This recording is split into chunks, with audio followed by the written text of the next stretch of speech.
قسمت نشد ببینم خدا نگهداری کنم، فرصت نشد بمونم و از تو نگهداری کنم.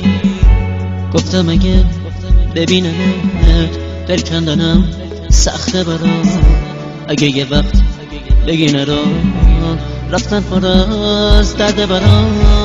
گفتم صداتو نشنوم ندیدم از پیشت برم، پشت سرم زاری نکن چیکار کنم مسافرم.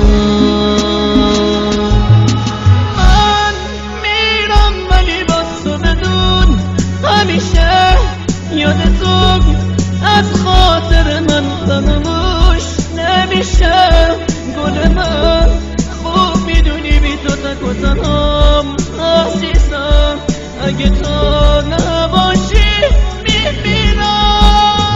من میرم ولی با تو بدون همیشه یادتون از خاطر من فراموش نمیشه.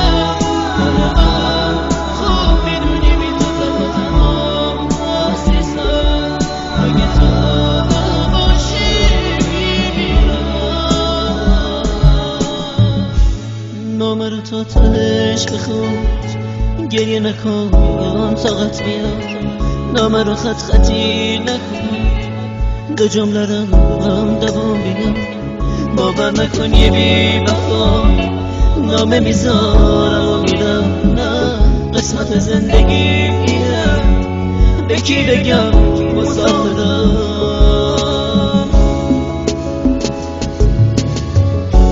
سهم من از تو دوریه تو لحظه های بی کسی، قشنگیه قسمت ماست که ما به هم نمیرسیم.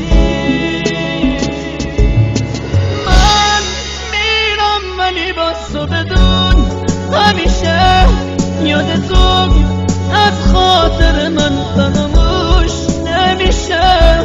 گل من خوب میدونی بی تو تک و تنهام عزیزم، اگه تو نباشی میمیرم. من میرم ولی با تو بدون همیشه یادتون از خاطر من فراموش نمیشه. گل من خوب میدونی بی تو تک و تنهام عزیزم، اگه تو نباشی همیشه زنده میمونه با یادت ترانه ها. منو ببخش اگه باز عشقام چکی تو نامه ها.